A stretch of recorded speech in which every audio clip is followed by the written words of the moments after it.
అరే ఇటు ఇటు అరే ఏమైందిరా బాయ్ దయ్యం చూసిన అట్లా ముట్టుకుంటాను ఏమైంది కూడా రే ఎవరు రాయను అసలు ఇక్కడికి ఎట్లా వచ్చాడు ఎవరైనా ఇక్కడ పడుకున్నావు అసలు తాత లేవు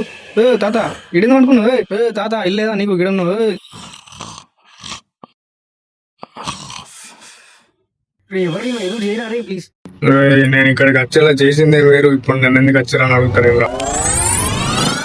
నువ్వు చేసిన సిబిఆర్ వల్ల బతకలేరాడు అంబులెన్స్ తొందర వచ్చింది కాబట్టి బతికిండు అదే సిబిఆర్ ఎట్లా ఏమన్నా కరెక్ట్ చెప్తా మంచిగా గుర్తుంచు దానికి ముందు ఒకటి పక్కా కన్ఫర్మ్ చేసుకో అక్కడ బ్రీతింగ్ లేకపోయి గుండె ఆగిపోతే నువ్వు సిబిఆర్ స్టార్ట్ చేయాలి సిబిఆర్ అంటే కార్డియో పల్మనరీ రిససిటేషన్ ఎప్పుడైతే మన గుండె అయిపోతుందో మన బ్రెయిన్ కి బ్లడ్ సర్క్యులేషన్ కాదు 5 AM ముందు మనకు 5 to 6 minutes టైం ఉంటుంది ఆ టైంలోనే ఈ సిబిఆర్ పర్ఫామ్ చేయాలి కరెక్ట్ గా మన లోవర్ బ్రిస్ట్ దగ్గర 2 నిపిల్స్ మధ్యలో మన లోవర్ పామ్ ఉండాలి ఒక చేతితో ఇంకో చేతిని లాక్ చేసి నిమిషానికి 100 నుంచి 120 times కంప్రెస్ చేయాలి మినిమం 2 inches అయినా ప్రెస్ చేయగలగాలి దీని తర్వాత బ్రీత్ రెస్క్యూస్ అంటే నోట్లో నోరు పెట్టి ఆక్సిజన్ ఇవ్వడం అబ్బా నా ముంగట ఒక మంచి పోరికి షాక్ కొట్టేది కూడా దేవుడా ఇట్లాంటి కోరికలు ఉంటే నేను తొందర కథమైంది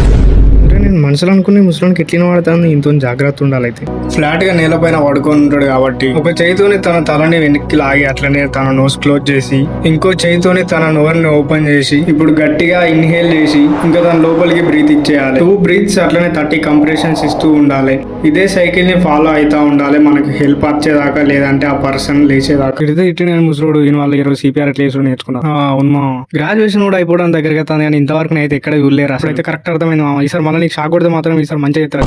ఆ చాయిస్ నీకు రాకుండా దానికి ముందే ప్రికాషన్స్ కూడా తెలుసుకుంటారా ఇక మరి ఇప్పుడు ఆయన వెళ్ళిపోతే మళ్ళీ ఎప్పుడైతే అడుగురా నేను వచ్చిందే మీకోసం నేను ఎక్కడికి వెళ్తాం మళ్ళీ నన్ను కలవాలంటే మీలే రావాలి ఇప్పటి వరకు నేను చెప్పింది మీకు